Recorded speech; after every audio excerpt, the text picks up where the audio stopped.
class. Okay, so we're going to start by doing this problem, the one that says divide negative 8x squared plus 6x to the third plus 11 minus 2x. We're dividing that by 2x minus 2. Now notice it's not, they're telling us to divide. They're using a fraction setup, but they're telling us to divide. And since this is a polynomial divided by a polynomial, we've got to set it up as a long division. In other words, we have to put the divisor, the 2x minus 2 on the outside. And on the inside, we have to put what we call the dividend. That's what we are dividing by, into. That's what we're dividing into. We're dividing into the negative 8x squared plus 6x cubed plus 11 minus 2x. Again, the top is called the dividend. The bottom is the divisor. The divisor divides into the dividend. Now, if you recall what I said, the first thing you have to do is make sure that your polynomial is in what we call descending order, which means you need the highest power first, which is the 6x to the cube, third. And then you have to have the x squared, the x, and the number. So the next is going to be then x squared, which is negative 8x squared. Then you need the x, which is the negative 2x. And finally, the plus 11. So you had to rearrange those terms in the dividend to put them in descending order. If we don't do that, things won't line up properly when we try to divide. And if you recall what we said we're going to do is we're going to take the first term, which is the 2x, and divide it into the 6x to the third. First term into first term. So 2 goes into 6 3 times. And the x goes into x cubed. Remember, we're subtracting exponents is going to give me x squared. Now you can put this 3x squared any place on top. It doesn't really make a difference. Usually I just put it right on top of what we're using. And after, remember our steps. Divide, multiply, subtract, bring down. So we're going to multiply the 2x minus 2 by the 3x squared. So the 3x squared times the 2x will give us 6x to the third. And the 3x squared times the negative 2 is negative 6x squared. And the next thing we have to do is subtract. Now I told you, since this is algebraic subtraction, the best way to do it is by changing the sign and then combining. This is a positive 6x cubed, so it's going to become a negative. And this is a negative 6x squared, so that's going to become a positive. And now we do 6x cubed and negative 6x cubed. When we combine them, they cancel out. And here we combine the negative 8x squared with a positive 6x squared. Remember, we changed its sign. So this becomes negative 2x squared. Okay, we subtracted, now we bring down the next term. So we bring down the negative 2x. And start the process all over again. I take the 2x and divide it into the negative 2x squared. So 2 into negative 2 gives me negative 1. X into x squared gives me negative x. You could also write it as negative 1x, but the coefficients canceled out, and the x into the x squared gave me x. And again, now I multiply negative x times 2x. Remember, I have to multiply by the whole negative 2x, the thing that I just put on top. Negative 2x times 2, negative x times 2x is negative 2x squared. And negative x times negative 2 is positive 2x. The negative times the negative gave us a positive. And again, after we multiply, we subtract. And remember, when we're doing that subtraction, we are changing the signs. This is going to become a plus, and this one is a plus is going to become a minus. And again, we have a negative 2x squared and a positive x squared that cancels out. And now I have negative 2x and negative 2x. Now remember, I'm combining them. A negative and a negative 2 and a negative 2 gives me negative 4x. You have to be really careful with your signs. And I bring down the next term, which is plus 11. And then I do 2x into negative 4x. So the 2 into the negative 4 gives me negative 2.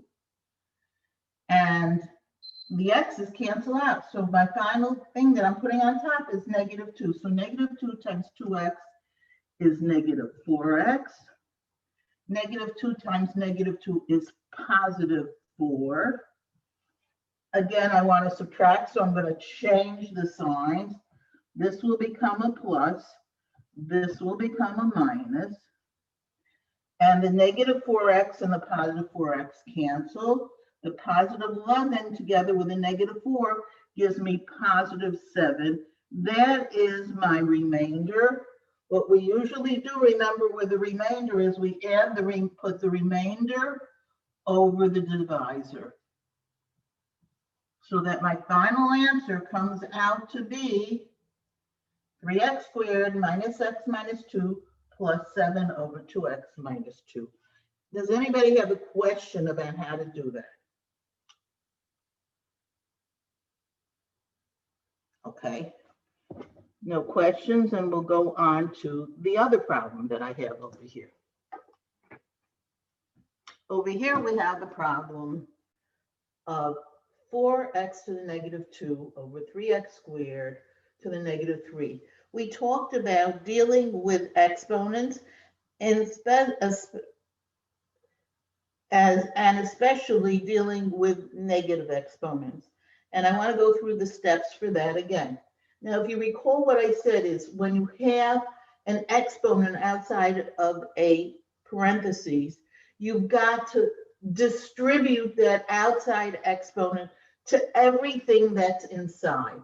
In other words, remember, this 4 that doesn't have any exponent is understood to have an exponent of 1. The 3 is also understood to have an exponent of 1. If something doesn't have an exponent written out explicitly, it means its exponent is 1. So and I have to do everything, every single factor here in this inside the parentheses to the negative 3. So I have to do, remember, what you do is you multiply the two exponents. So first I'm doing the 4. Now the original exponent to the 4 was 1, so I have to do 1 times negative 3. So that's 4 to the negative 3. Then I have to do the x to the negative 2 to the negative 3. And again, I have to multiply the exponents. The negative 2 times the negative 3 is positive 6. So this becomes x to the positive 6. That takes care of my numerator. In the denominator, we're going to do the same thing. We have 3 to the 1 to the negative 3. So again, we get 3 to the negative 3. And x squared to the negative 3, 2 times negative 3 is negative 6. So this becomes x to the negative 6. Okay, once we have gotten rid of the parentheses, we have just individual numbers and letters to the exponents. I then start moving things around. I remember that if a negative exponent really means to take the reciprocal. So if I see something with a negative reciprocal, if it's in the numerator, I know I have to move it to the denominator.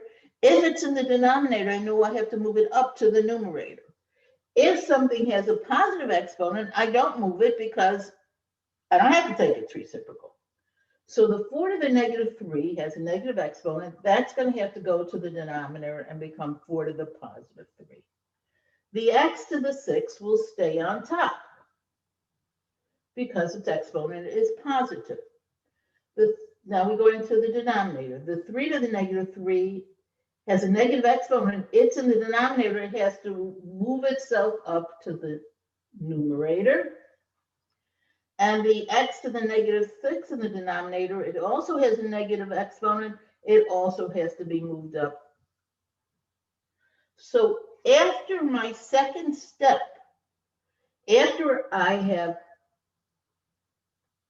distributed that outside exponent, number one, and then moved anything with negative exponents to the opposite position, I should end up with an expression that has only positive exponents.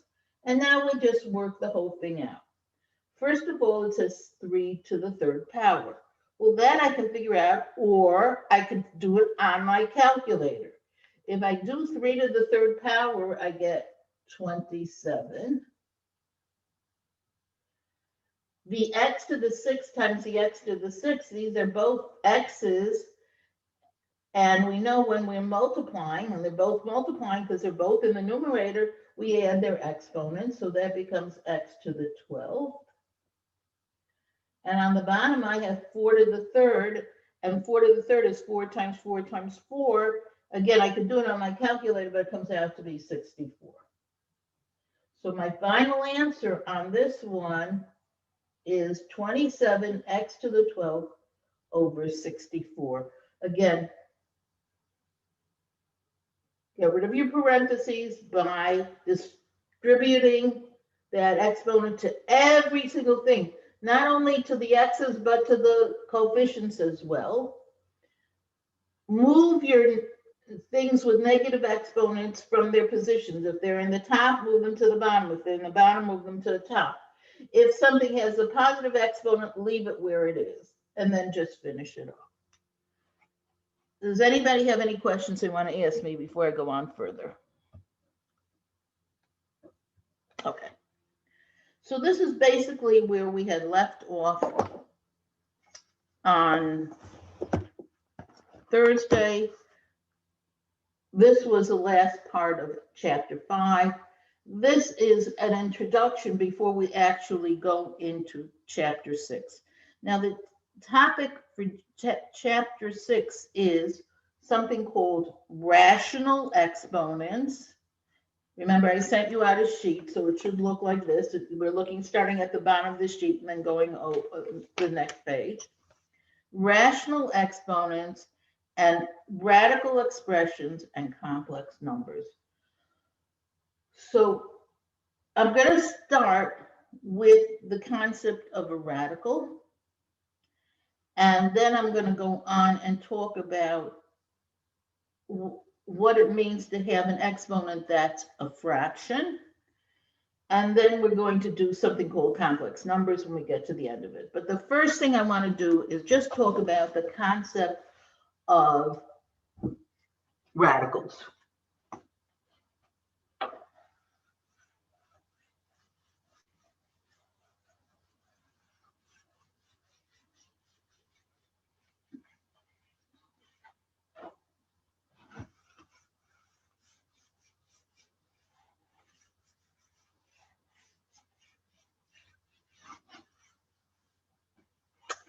Okay.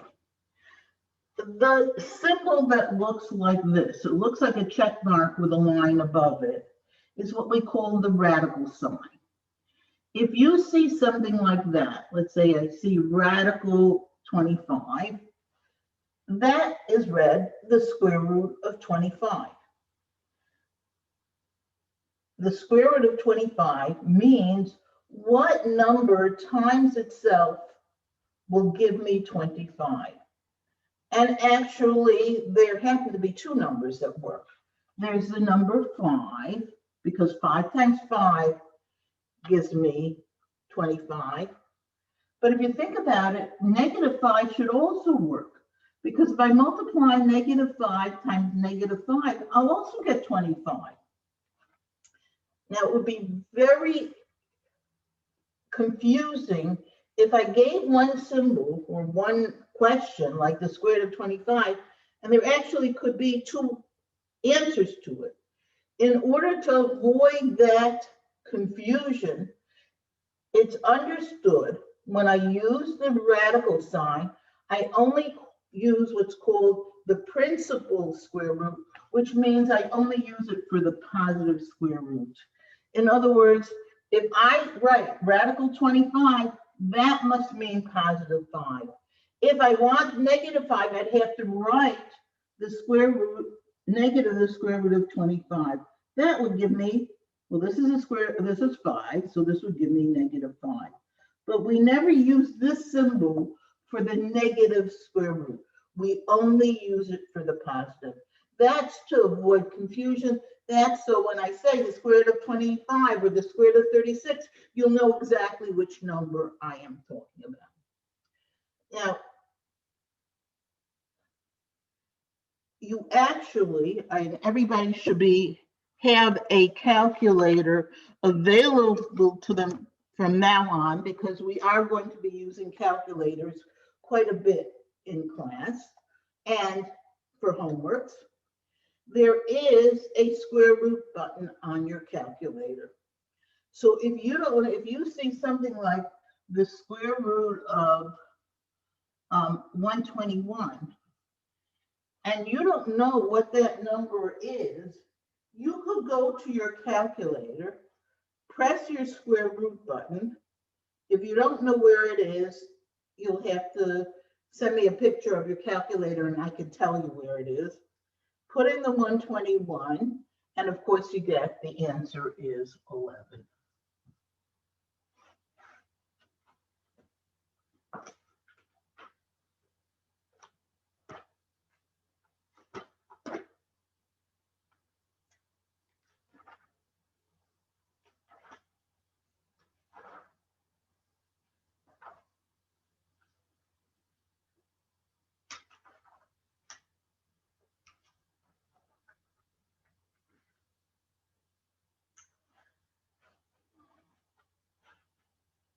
Now, this radical sign is actually used not just for square roots. It's used for other roots as well.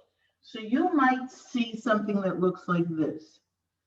Let's say a little number 3 in that check mark. And let's say I write 64. This is called the cube root or third root of 64. This is telling me that I'm looking for a number that when I multiply it 3 times will give me 64. This number in the check mark is what's called the index. And the index tells you how many times you have to multiply the number in order to get the number inside. If no index is written in there, if it's just written a plain radical, it's not that there isn't an index. The index is understood to be 2. It means the square root. The index is 2. I'm multiplying the number 2 times. 11 times 11 gives me the 121. If you want any other root, so this radical sign is pretty versatile. It can be used a lot of ways. If you have a different index, you're going to have to put it in.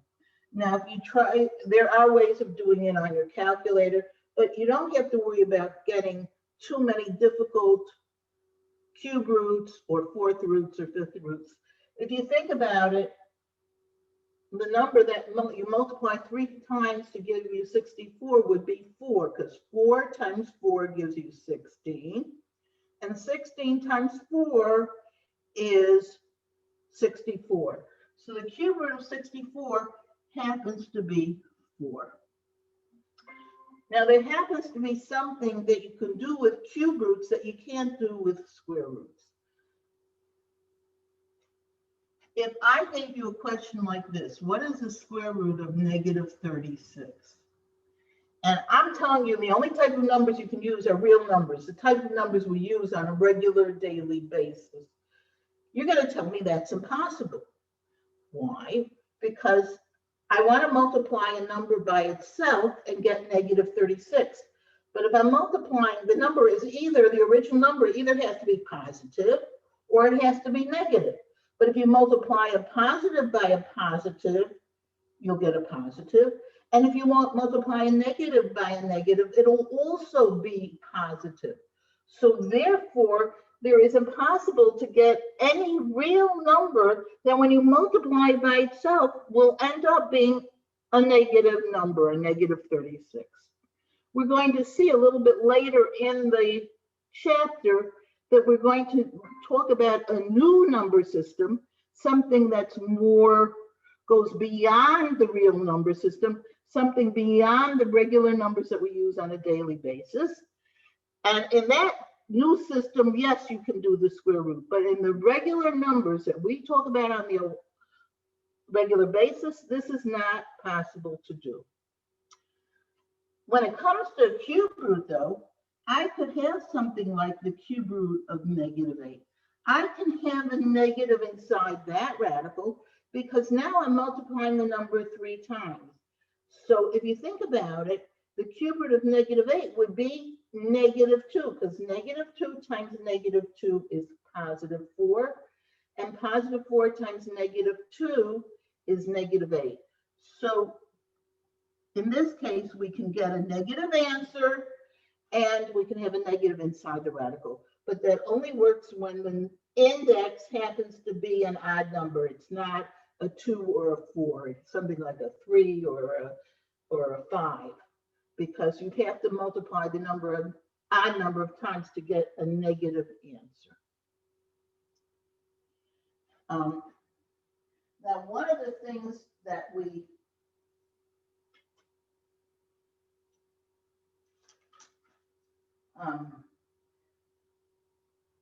look at is what happens if I have something that looks like this.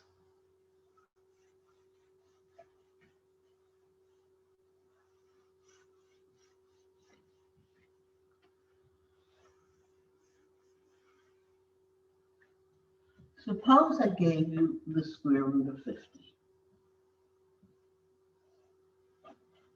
Now, you really should know what we call the perfect squares of the numbers up to, let's say, 1 through 15. In other words, you should know that 15 times 15 is 225. So 225 is what we call a perfect square. The square root of 225 would be 15. Now, if you think about 50, 50 is not one of those numbers. We know that 7 times 7 gives us 49. 49 is a perfect square. In other words, the square root of 49 is 7. But 50 is not a perfect square. There is no square root that's exactly equal to the square root of 50. So what do? So there are 2 options. Option number 1 is to look on my calculator and just stick it into my calculator. And that's what I'm going to do right now.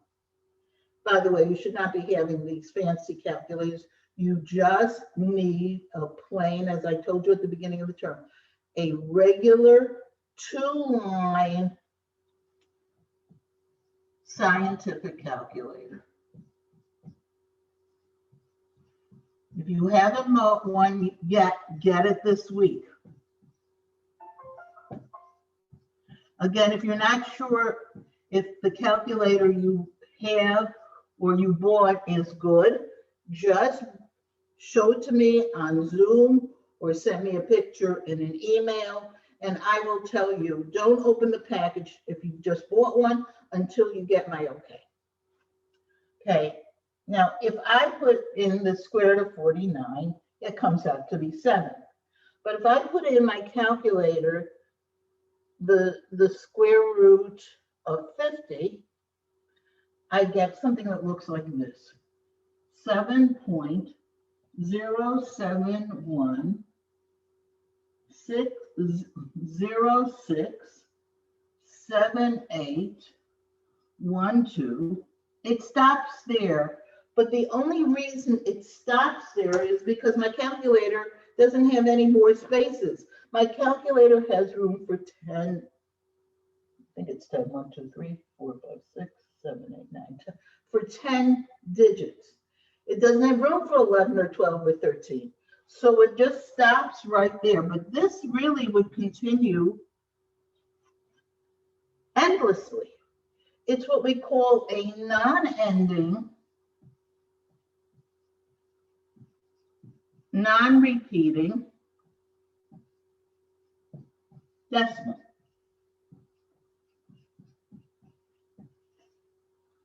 Which means it goes on forever and you don't even see any pattern in it. sometimes you'll see something that goes on and on forever, but it'll be like this, 0.67, 0.67, 0.67, 67, 67, 67. It'll just keep repeating the same thing over and over again. That's not what happens over here. If you notice, there's no pattern at all. That is what happens when we have what's called an irrational number. An irrational number is a number that doesn't have an exact square root. A rational number does. The square root of 49 is 7 because 49 has a square. The square root of 49 is just the plain number 7. Even something like 3/4 is a rational number. Those are rational numbers. Rational numbers can either be written as whole numbers, as fractions, or if they're written as decimals, they're either repeating or terminating decimals. But once you have a non-ending, a non-terminating, non-repeating decimal, you have something that's called an irrational number. And when we're dealing with square roots, that's very often what we're dealing with. So what should we do with this? One thing we could do is I look on my calculator. Now I can't write, I don't want to use all those numbers. So what I do is I round it off. I might tell you that the square root of 50 is 7.071. Now, obviously that's not an exact answer, but it's close enough usually for us to work with, because most of the time we don't need our answers to be so exact. Certainly if you're doing something in a science and you're trying to measure things, or of course you're going to just round it off. So your measurements are never so exact that it makes much of a difference. But when we're actually working mathematical questions, that's where we have to be much more careful and much more exact. So what we usually do is, instead of going to our calculator and getting a decimal answer that we have to round off, we do something that's called simplifying radicals.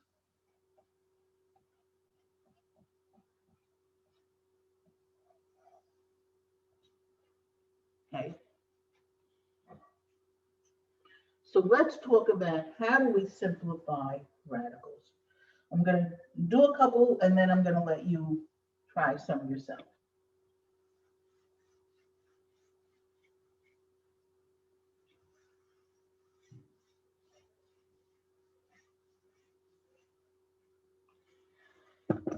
Let's take that example I was talking about just before, the square root of 50. What you try to do is figure out two numbers that when you multiply them will give you 50, and one of them has to be a perfect square. One of them has to be a number that has a square root.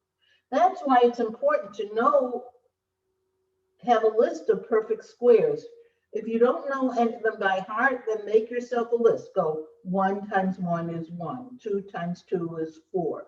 3 times 3 is 9, so that you have this whole list. If you notice, 50 could really be broken down into 25 and 2. 25 times 2 is going to give you 50. So the square root of 50 is equal to the square root of 25 times the square root of 2. And now I can do the square root of 25 because that is a perfect square. That's just plain 5. And my answer comes out to be 5 times the square root of 2. Read 5 radical 2. Why is this called simpler or simplifying? Because the number inside my radical is a smaller number. I always want to be left with as small a number in my radical as I possibly can. If you want to check if this is correct, you can put this into your calculator. Remember, the square root of 50 came out to be 7.01 something, whatever. If you do 5 times radical 2 on your calculator, you'll get the exact same value. These two numbers are exactly equal. They're just different formats of the same value. This is what we call simplifying. Again, how do we simplify?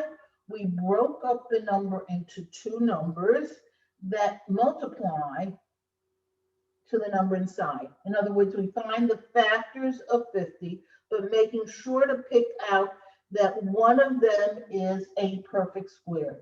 Now, if you have a couple of different choices of how to break a number up, then do it in such a way that the number you're picking as the perfect square is as large as you possibly can. And put that number in the front and the remaining number in the afterwards. In other words, if I gave you the square root of 48. Now, if you think about it, I'm just going to put down a bunch of factors of 48. I'm going to write down all the possible factors that I can think of. 1 times 48, 2 times 24, 3 times 16, 4 times 12. Of course, this is easy to do if you have a calculator in front of you. 5 doesn't go in. 6 times 8. And then the rest are just repeats of that. Now, if you notice, there actually are two choices that have one of their numbers being a perfect square. Which one is that? That's choice 3 and 16, because 16 is a perfect square. And there's choice right after that, 4 times 12, because 4 is a perfect square. So we have two choices here. The one we're going to pick is the one which has the bigger perfect square. The bigger perfect square is the one with 16. So I'm going to break up the square root of 14 into the square root of 16 times the square root of 3. Now notice, remember, why did I do 3 first and 16? Because I always want to end up with the perfect square one in front. So I put the 16 first and the 3 second. And the square root of 16 gives me 4. I take the square root. Now I know 4 is a perfect square, but it isn't in a radical anymore, so I don't have to go any further. I have to take the square root of 16 because it's inside that radical sign. But 4 is not, so that's my answer. And the square root of 3 can't be simplified anymore. So my answer turns out to be 4 times radical 3.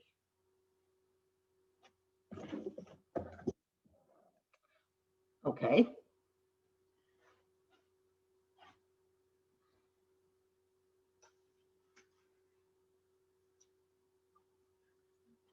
I'm going to do one more. It's a little bit different. I'm going to do one. Oh, no, you know what? Let me give you one to try first. There are a couple, I'll give you a couple problems to try. Okay, here's one to try. Simplify these. The square root of 27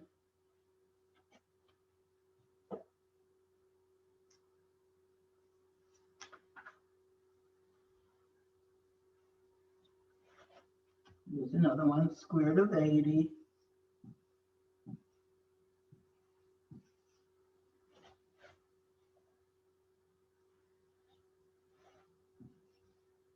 square root of 200, and the next one is the square root of 75. See if you could simplify these radicals before we go on to the next step.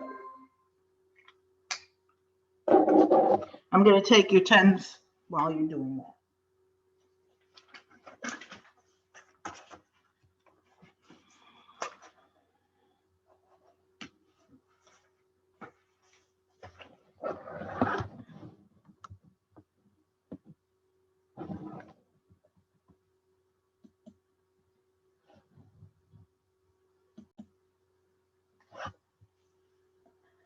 Of course, you're not going to have a problem when you get to Delta Math because there are all these. And also, if you were doing something on Blackboard, if you're doing a test on Blackboard and you want to type in the square root, it's one of the symbols. There are a lot of mathematical symbols that you can use.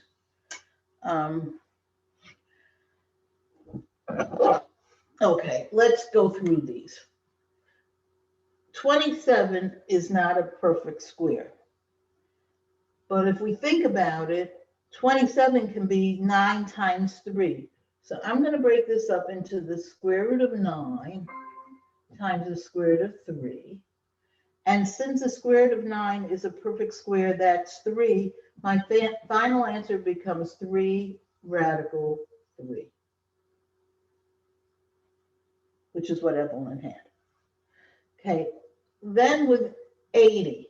Now 80, remember, we're looking for a number that is a perfect square that goes into 80. Now I know 4 times 20 will give us 80, but also 16 times 5 will give us 80.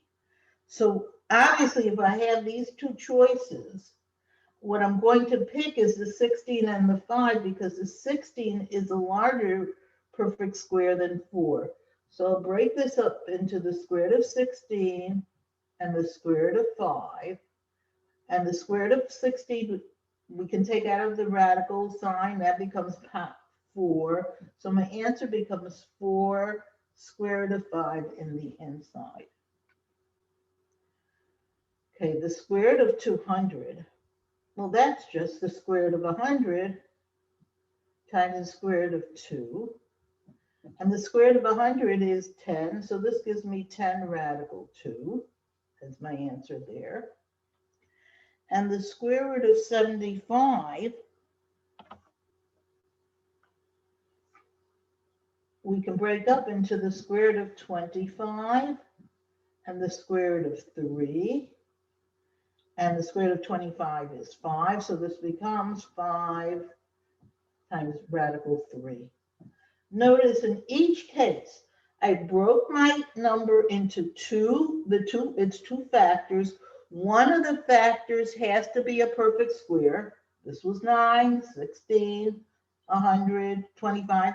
They're perfect squares. Remember, a perfect square is a number that when you get, you can take its square root because it is a number times itself. 25 is 5 times 5. 100 is 10 times 10. And then after you've broken it down into your two factors, you take the square root of the first one, like in this case, the square root of 100 is 10. 2 is not a perfect square, so we leave it inside. So my answer becomes 10 radical 2. Are there any questions about this? Okay. So what happens if we have variables inside our radical? Now we were just dealing with numbers. What about if we have letters? So let's look what we should do to simplify something that has a radical, a variable in it. I'm going to start with something really simple. Suppose I have the square root of x to the 6th. Now, if you think about it, I want a number that when I multiply, I want a letter that when I multiply it by itself will give me x to the 6th. And if you think about it, that should be x to the 3rd times x to the 3rd. How can I prove it? Well, first of all, these are certainly the same, so that makes sense. And 3 plus 3 will give me 6. In other words, the square root of x to the 6th is x to the 3rd. Now, not always do I have to go through a long process of thinking it out. If you think about it, what you did is you took your exponent and you divided it by 2. The exponent of 6 became x to the 3rd. If I had given you something like the square root of x 4th y 12th, that would be easy to do. I divide the 4 by 2, that would give me x squared, and the 6 divided by 2 is, and the 12 divided by 2 is 6. So my answer comes out to be x to the 2, y to the 6. I just divide the number, the exponent, by 2. Notice, even though there's no index written in here, there is an understood index. The index of the square root is 2. I'm basically taking the exponent and dividing it by the index.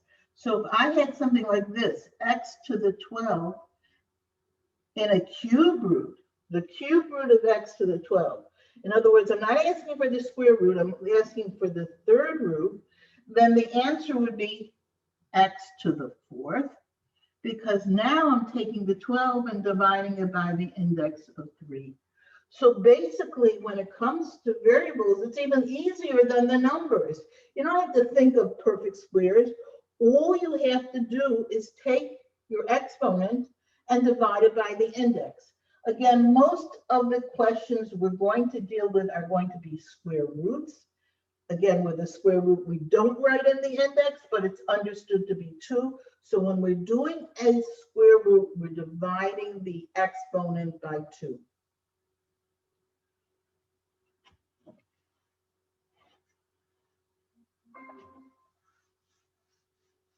Now, what happens if I had something like this? X to the 13th. I want to do the square root of x to the 13th. Well, the problem here is that if I try to divide the 13 by 2, I get a fraction. I get either in decimal 6.5 or I get 13 over 2. I don't get a perfect whole number. And really, when we leave our answers, we want our answers as simple as possible, which means that we want our answers to be with whole exponents. We don't want fractional exponents. As I said, we're going to talk about fractional exponents. I'm really going to leave it until I finish this, talking about this square root, and I'm going to go back and talk about fractional exponents. But we really, that's not the way we really want to leave things. When we're simplifying, we want not negative exponents, not fractional exponents. We want nice whole numbers. So what do I do with something like this, where I can't divide the number? It's not even. If the exponent is even, yeah, you can divide it by 2, but what if it's not even? So here's what you should do. Every odd number is really just one more than an even number. In other words, x to the 13 is really x to the 12 times x, because 1 and 12 would give me 13. X to the 75 is just x to the 74 times x. If you just take 1 away from an odd number, you're going to get an even number. So if I want to simplify the square root of x to the 13, I'm going to break this up into the square root of x to the 12 times the square root of x, just like we did with the actual numbers, where we broke it up into the first number being a perfect square and the second number being whatever is left over. We're doing the same thing. X to the 12th is a perfect square because it has an even exponent. Now we take its square root by just dividing its exponent by 2. This will give me x to the 6th on the outside and radical x in the inside. If I would have given you the square root of x to the 75, you would have broken it up into x to the 74, because that's even, times the square root of x. And you divide the 74 by 2. That's 37. So this becomes x to the 37 times radical x. So let's take a little bit harder problem. What if I gave you something like this?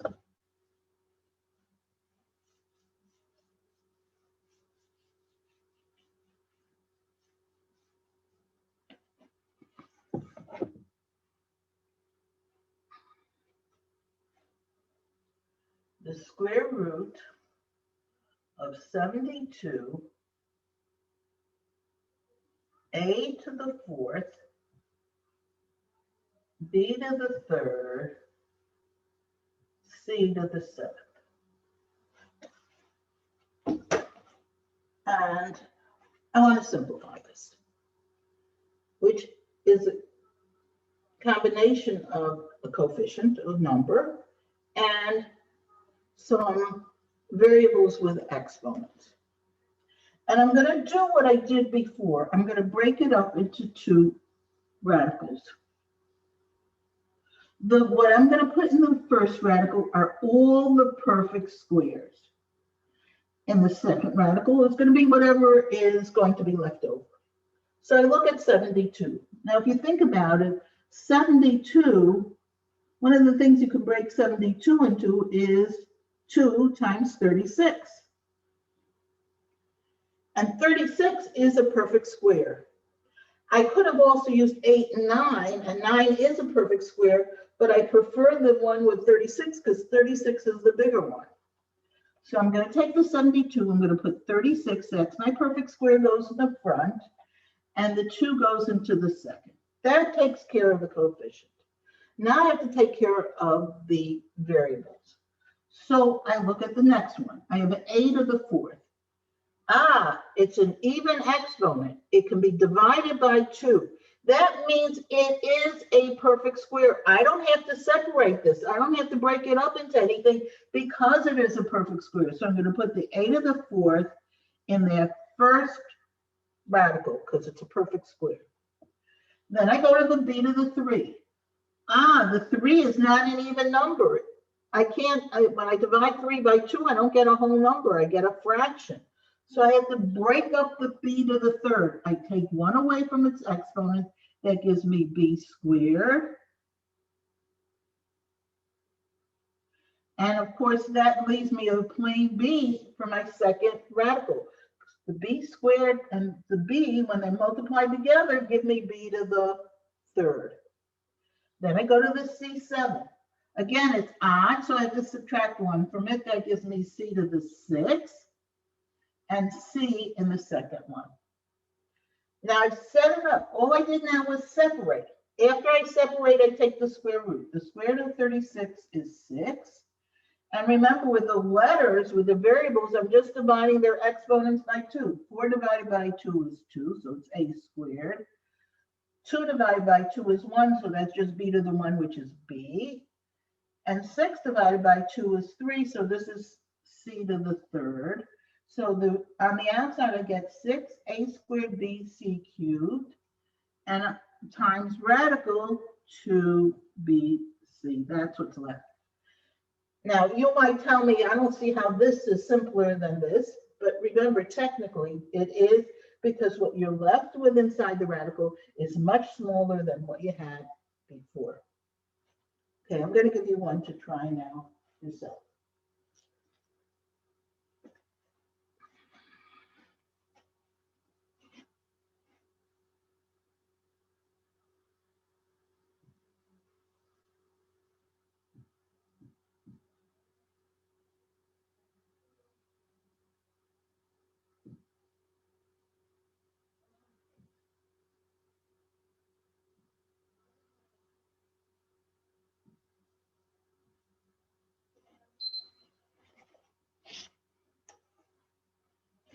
See if you can do that one.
All right, let's see if we can do it together now.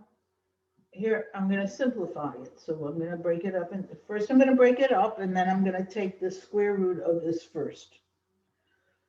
The 40, what can we break up 40 into that so that one of the numbers is a perfect square? I know 40 is 5 times 8, but that's not going to work. 5 and 8 are neither of them are perfect squares. But 40 could also be 4 times 10, and 4 is a perfect square. So that's what I'm gonna do. I'm gonna break up the 40 into 4 times 10. Remember, the 4 is the perfect square, so that goes to the first radical. The 10 goes into the second radical. Now we have an x to the fifth. Its exponent is odd, so I have to take one away from it. That'll give me x to the fourth and leave me an x for the second radical. And the y to the sixth is a perfect square because it has an even exponent. That's why 6 goes in the first radical, the whole thing. And now I take the square root of this. This is a perfect square, so it's square root of 4 is 2x squared y to the third on the outside times radical 10x on the inside. So that's how we simplify radicals. Again, we could sometimes have a cube root or a fourth root, but you don't have to really worry about those. Just worry about the square roots. Those are the ones that really we concentrate on in Math 136. So I want to go a step further and tell you why it's so important for us to be able to simplify radicals. And it has to do with what the method of adding radicals consists of.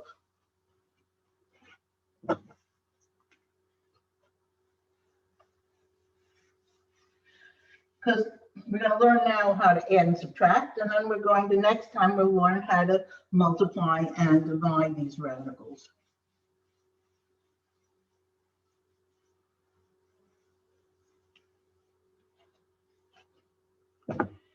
It turns out that if I gave you something like the square root of 7 plus the square root of 22, they can't be added like this. They're what we call not like radicals. Working with radicals is like working with variables. You can only add like terms, so can you only add like radicals. What does that mean, like radicals? Let's say you have 3 radical 7 plus 2 radical 7. These are what are called like radicals because if you look at the square roots, the radical parts, they are identical. They're both square roots and they both have exactly the same thing in it.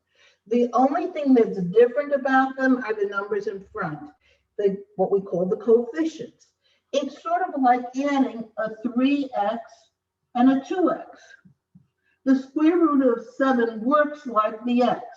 Remember, when you add like terms, you just add the coefficients. 3x plus 2x would give you 5x. The same thing happens when you have 3 radical 7 plus 2 radical 7. You get 5 radical 7. In other words, you never add the numbers that are inside the radicals. You just combine or add the numbers that are outside the radicals. And you can only add them if the radical parts are identical, if they are like radicals. So these two have different numbers inside their radicals. They're not like radicals. They can't be added. But these two are like radicals because they have the same numbers inside. If the parts inside the radicals are identical, then you just combine, which means add or subtract the numbers that are outside what we call the coefficients. So if I were to give you a question that looks like this, let's see if I can find one.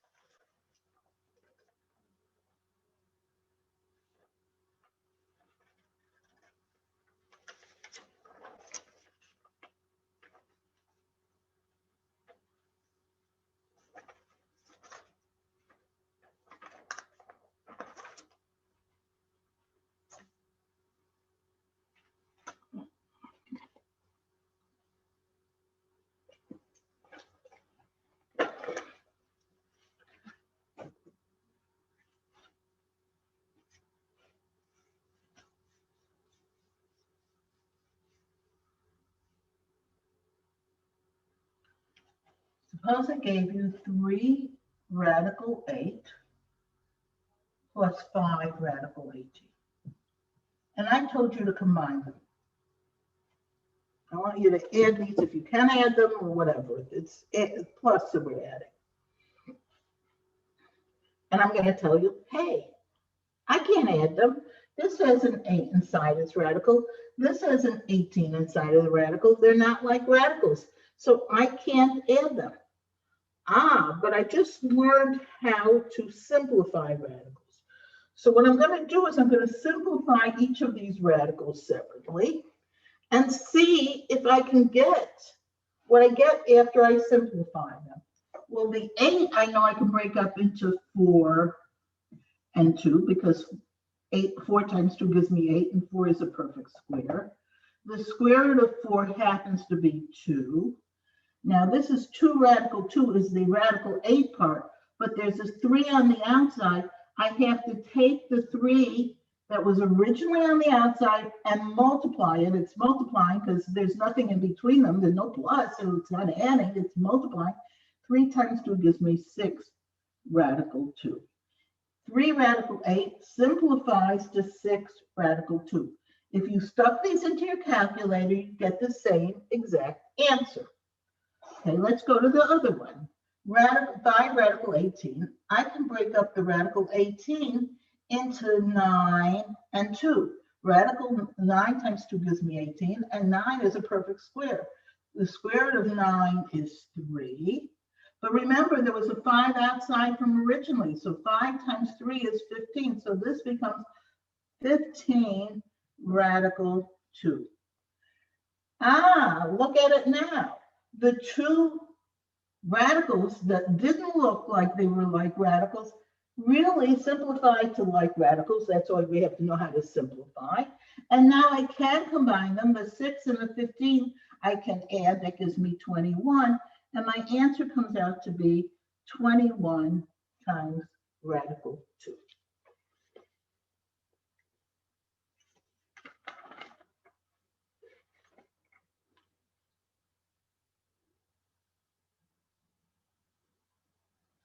Okay, let's see if we can do this one. Radical 48 minus 3 radical 27 plus 2 radical 75. See if you can simplify this as much as you can and then combine whatever you can.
Okay, let's see if we can do this.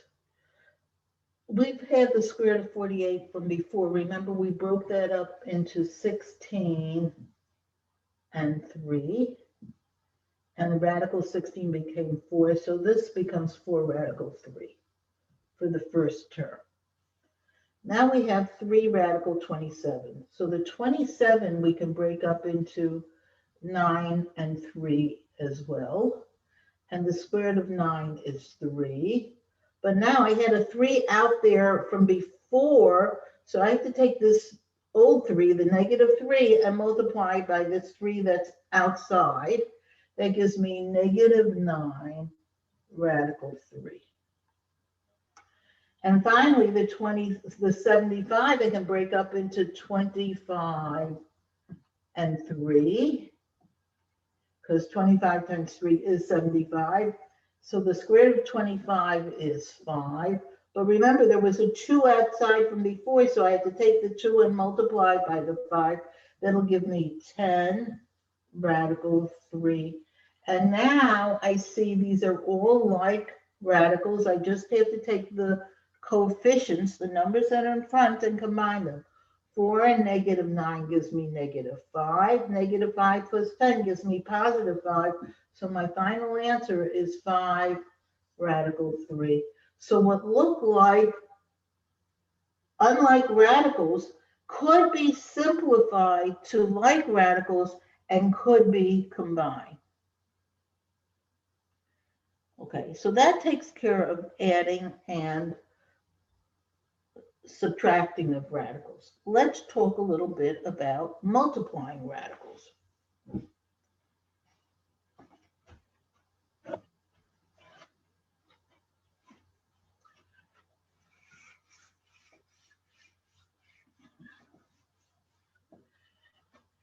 Suppose I have something like 2 radical 5 times 3 radical 10. These aren't like radicals, but they don't need to be like radicals to be multiplied. The rule of multiplication is take the numbers outside the radicals and multiply them together. 2 times 3 will give me 6. Take the numbers inside the radicals and multiply those together. 5 times 10 will give me 50. And your answer is 6 times the square root of 50. And now you have to try and simplify what you're left with. Now, if you remember, the square root of 50 could be broken down into 25 and 2. So the square root of 25 is 5. Now this 5 is outside a radical. It can now be multiplied by the 6 that was outside the radical. 6 times 5 is 30. And your final answer becomes 30 radical 2. So you don't need like radicals. When you're adding and subtracting, you have to have like radicals. Otherwise, you can't combine them. When you're multiplying, you just need to multiply the numbers outside by each other and the numbers inside by each other. Just a little hint. If I give you something like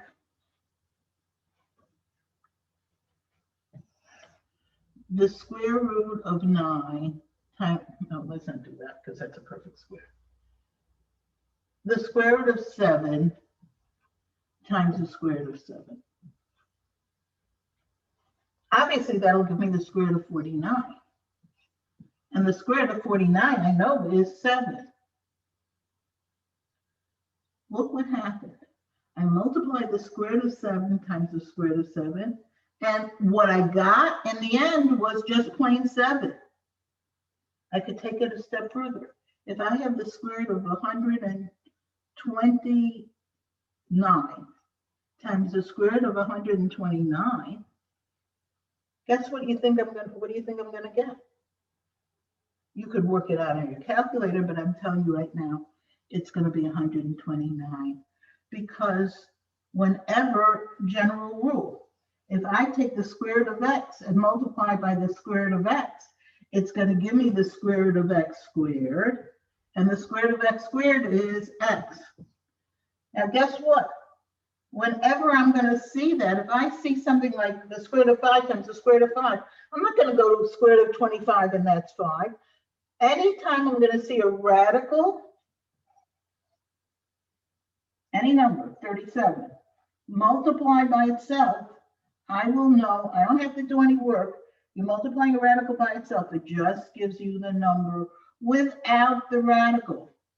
The square root of 37 times the square root of 37 is 37. The square root of 5 times the square root of 7 times the square root of 7 gives you 7. The square root of 129 times the square root of 129 is 129. Or in general, the square root of x times the square root of x will just give you x. Whenever you multiply a radical by itself, it literally just removes the radical. And we're going to use this to make life simpler for ourselves. Okay, let's do some examples.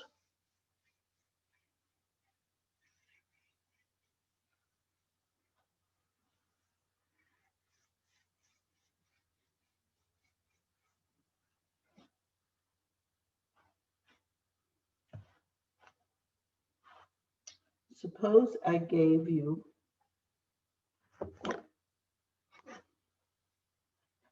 um, 5 radical 2 times 7 radical 2 minus 2 radical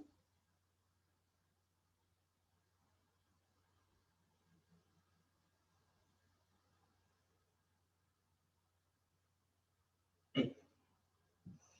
Okay, let's do that.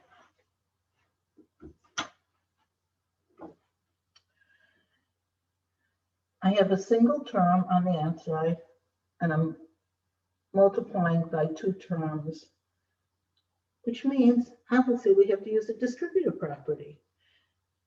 We use all the regular rules of algebra here, which means I have to multiply the 5 radical 2 times the 7 radical 2. That'll give me 5 times 7. Remember, numbers on the outside get multiplied together. That gives me 35.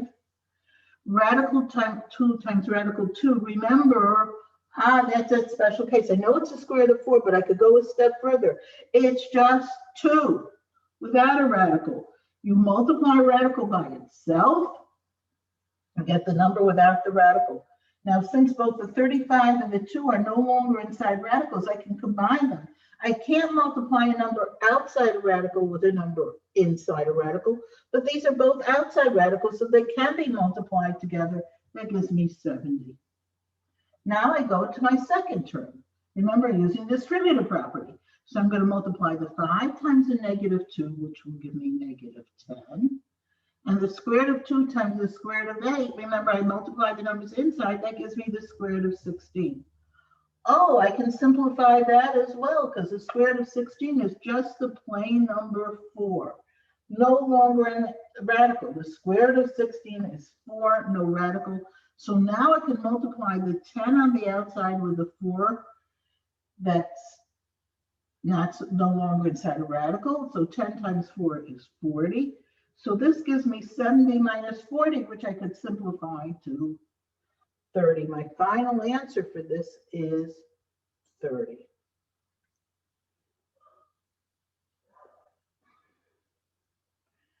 What if I have something like this?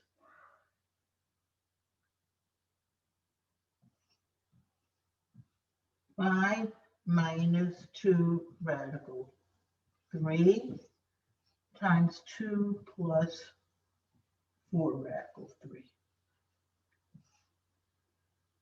What if I ask you to multiply 2 binomials? These can't be combined. You can't combine the 5 with the 2 because the 5 doesn't have a radical 3 next to it. Remember, you can only add or subtract like radicals. So this is a binomial, and this is a binomial. Well, we know how to multiply binomials. You use FOIL. We're going to do first 5 times 2, which will give me 10. Outer, that'll give me 5 times 4 radical 3. Now the 5 is outside the radical, so I have to multiply it by 4, which is 20. That gives me 20 radical 3. Inner, negative 2 radical 3 times 2. So the negative 2 and the 2 gives me negative 4 radical 3. And finally, I want to multiply the negative 2 radical 3 times the 4 radical 3. So the negative 2 times the positive 4 gives me negative 8. And the radical 3 times the radical 3, oh, I'm multiplying a radical by itself. That just gives me plain 3 not in the radical. So this becomes negative 8 times 3, which is just negative 24. And now I can combine the like terms. So there's a 10 and a negative 24, which gives me negative 14. They don't have any radicals attached to them. They could be combined. And now I have 20 radical 3 minus 4 radical 3. Those are like radicals as well. The 20 minus 4 gives me 16. So this becomes 16 radical 3. And these two cannot be combined because the 14 doesn't have any radical 3 next to it. This is my final answer. So I can just remember the rules for multiplying is exactly what we know from before. Number outsides by outsides, insides by insides. Anytime you multiply a radical by itself, you just get the number that's in the radical. You don't have to do the extra work. You could have done 3 times 3 and given you radical 9, but that eventually would have just given you 3 anyhow. So save yourself the time. Okay, let's see if you can do one on your own.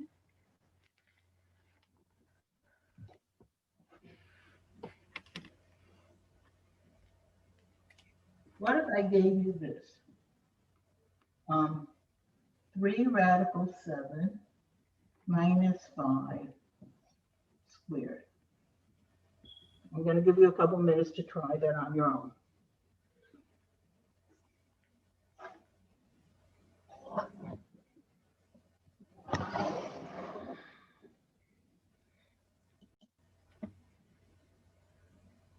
Remember, when we are squaring a binomial, even though it doesn't have x's, it has radicals, the idea is the same. You have to write it twice. You have to write 3 radical 7 minus 5 times 3 radical 7 minus 5.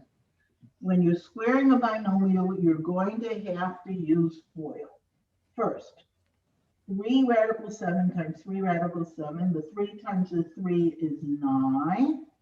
And the radical 7 times the radical 7 gives me just plain 7 not in a radical. So this becomes 9 times 7, which is 63. That's my first term. Next. Oh, our 3 radical 7 times negative 5.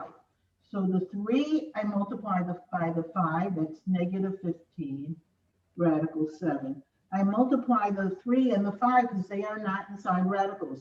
There's only one radical, so I just bring it down. Now I have to do inner. Inner is negative 5 times 3 radical 7. Again, the negative 5 and the 3 are outside. That gives me, again, negative 15 radical 7. And finally, last, negative 5 times negative 5 is plus 25. And now all I have to do is collect the like terms. So the 63 and the 25 are like terms because they have no radicals attached to them. That gives me 88. And the negative 15 radical 7 can be combined with a negative 15 radical 7. Negative 15 and negative 15 is negative 30 radical 7. Don't think you can then subtract 88 minus 30. This 88, this is like 88 minus 30x. They are not like terms. This is as far as you can go. This is your answer. Okay, so we're going to continue with, next time we'll talk about dividing of radicals. And in the interim, don't forget to look on Delta Math. I'm going to put in a assignment in the next, probably by this evening, that will include working with radicals, doing what we've learned now. But in any case, there is up to 9 assignments in Delta Math. You must be finished with the 9 assignments. I will extend the dates on the Delta Math so that if you haven't gotten all of them done, you can do them now. Make sure that you don't want the fact that you didn't do your assignments and you didn't do your homework to lower your final grade. Most people did nicely on the midterm and they've been doing okay on the tests. Don't let the fact that you haven't done your homework interfere with your mark. Remember,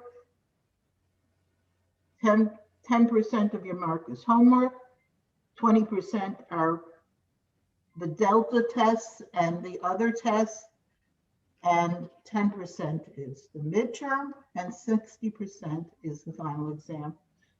If there are no questions, I'm going to see you next on Thursday. Have a good day. Thank you, you too. Yeah, thanks.